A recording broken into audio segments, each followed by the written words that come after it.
pour créer une fiche et paramétrer une fiche de client, je vais aller au client ici, je clique, je sélectionne créer.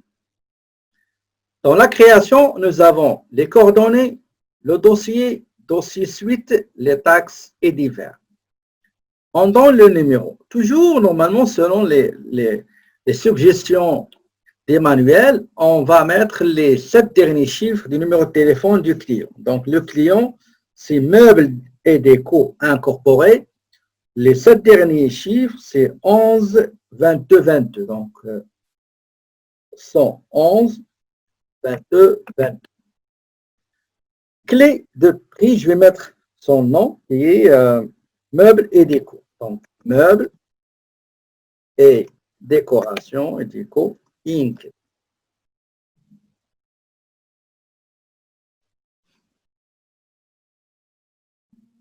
Donc, clé de trait, c'est le nom du client. Je reviens en coordonnées et je vais saisir le nom. Donc, le nom, on a dit, c'est Meubles et Déco Inc. Voilà. Quelle est la personne qu'on va contacter? Quel est le pont, l'intermédiaire entre nous et la compagnie? D'après l'énoncé, c'est qui? C'est Martine Smash. Martine Smash. Martine Smash. On va le saisir. Oh, encore une autre fois, bah, je fais juste comme ça, quelque chose comme ça, et je reviens. Martine Smash. L'adresse de mon client, c'est 9, pardon, c'est 9, 1, 2, 3, Avenue du Bonheur. Avenue du Bonheur. Okay. J'aimerais bien habiter à cette adresse-là. La ville, c'est Québec. Le pays, c'est le Canada, CA. Le code postal, donc c'est G1H2X3. Le numéro de téléphone, le premier numéro de téléphone, c'est le 418 1 11 et 42. Le poste, c'est de 22 22. Le numéro de l'extension, c'est 22 22.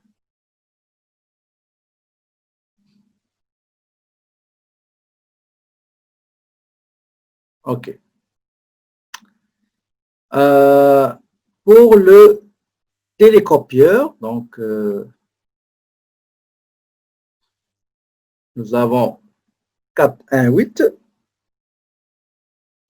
3 11 et 4 4. Nous avons un autre poste, un autre service qui est service achat, service des achats, donc téléphone, entre parenthèses, service des achats. Le numéro de téléphone, c'est le 418 31 et 43. Numéro de l'extension, c'est 33 33. Le site internet www.liquidameubles.ca. Ce qui concerne email principal, nous avons un seul qui est Smash. Donc, c'est smash@liquidameubles.ca. Ça, ce qui concerne coordonnées. Pour dossier, quel est le vendeur qui va s'en charger de ce client-là? Je clique et je sélectionne. Si vous avez 3, 4, 10, vous allez sélectionner le vendeur responsable du dossier de ce client-là. Donc, c'est Sam Racing. Quel est le territoire de ce client? C'est la ville de Québec. Voilà, je sélectionne Québec. Terme de paiement. Ici, on va déterminer quel est le terme de paiement avec le client. Selon l'énoncé de l'étude de cas, Le client, c'est 5, 15, N, 45. 5% de rabais qu'on va accorder à notre client s'il paie la totalité du montant de la facture dans les 15 jours qui suivent la date de la facturation. Sinon, le montant de la facture sera dû jusqu'au 45 jours. D'accord? Pour le créer, je vais cliquer ici, nouveau, numéro 1. La description, je la laisse.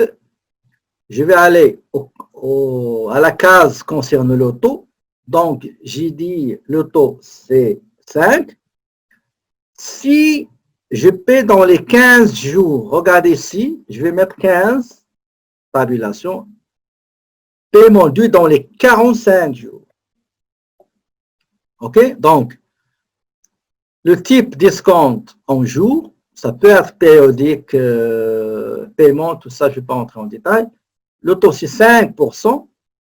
Si le client paie la totalité de la facture dans les 15 jours qui suivent la date de la facturation, sinon, la facture doit être apurée et liquidée dans les 45 jours après la date de la facturation et j'enregistre. D'accord? Facturé A, c'est lui qui va régler, ce n'est pas autre chose. Mode d'expédition, je sélectionne et je mets, par exemple, selon le cas, camion de la société. Dans l'examen, je vais vous donner un seul, OK? Donc, c'est celui que vous allez utiliser. Par exemple, on va mettre camion de la société. D'accord? Donc, ça, c'est le dossier. Le premier, on a des coordonnées. Dossier, la suite du dossier. Type de marge. Type de marge. Ici, je crois qu'il y a une petite information sur le crédit. Je ne sais pas où je l'ai mise.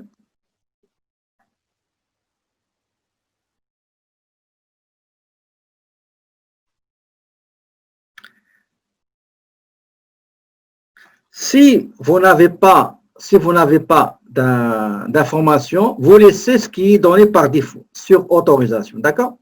Si vous n'avez pas d'informations sur le type de marge de crédit, comme la dernière fois, on a mis, attendez, la dernière fois, on a mis illimité. D'accord? La dernière fois, on a mis illimité. Si je ne vous donne rien, va vous laisser ce qui est donné par défaut.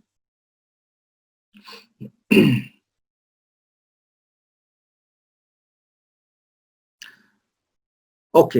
Donc, la langue, c'est le français. On va aller dans les taxes. Maintenant, il faut sélectionner le groupe de taxes qu'on va utiliser pour l'application des taxes dans les achats, dans les ventes de nos articles à ce client. D'accord?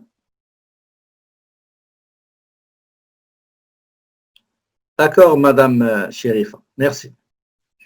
Donc, je clique deux fois, bien, je double-clique et je sélectionne le groupe de taxes. Voilà. Divers, si vous avez des informations, des commentaires à ajouter. Okay.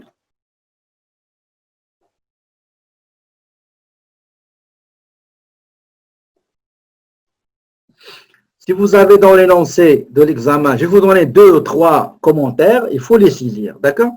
Donc, vous saisissez vos commentaires ici. Par exemple, je vais mettre un commentaire. Pour passer à la deuxième ligne, il faut appuyer en même temps sur CTRL et Entrée. Vous mettez le commentaire, CTRL, Entrée, votre commentaire, CTRL, Entrée, l'autre commentaire, CTRL et Entrée, vous mettez l'autre commentaire et ainsi de suite. D'accord? Et j'enregistre.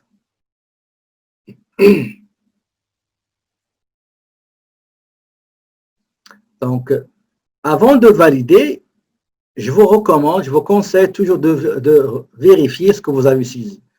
Je reviens aux coordonnées, je vérifie nom, contact, adresse complète, email, adresse email, courriel, site internet, les téléphones, je passe au dossier vendeur, territoire, etc.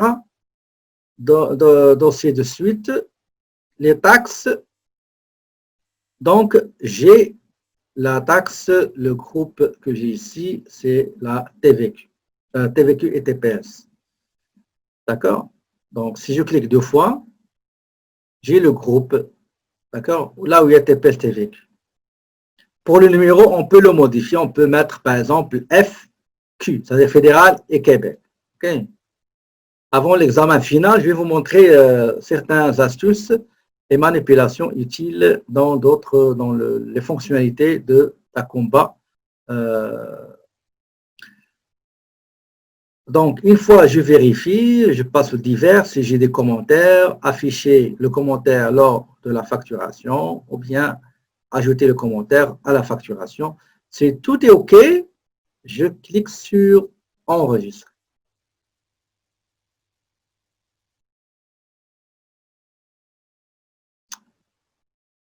Enregistrer et je ferme. Maintenant, j'ai terminé le module de client. Après l'examen intra, c'est ici qu'on va travailler. On va travailler dans le module client pour faire la facturation des ventes, paiement des factures ventes, et on va travailler dans fournisseurs, ce qui concerne les factures de vente, les factures d'achat et les paiements factures d'achat, etc. D'accord? Maintenant, il faut aller mettre en marche le module fournisseur. D'accord?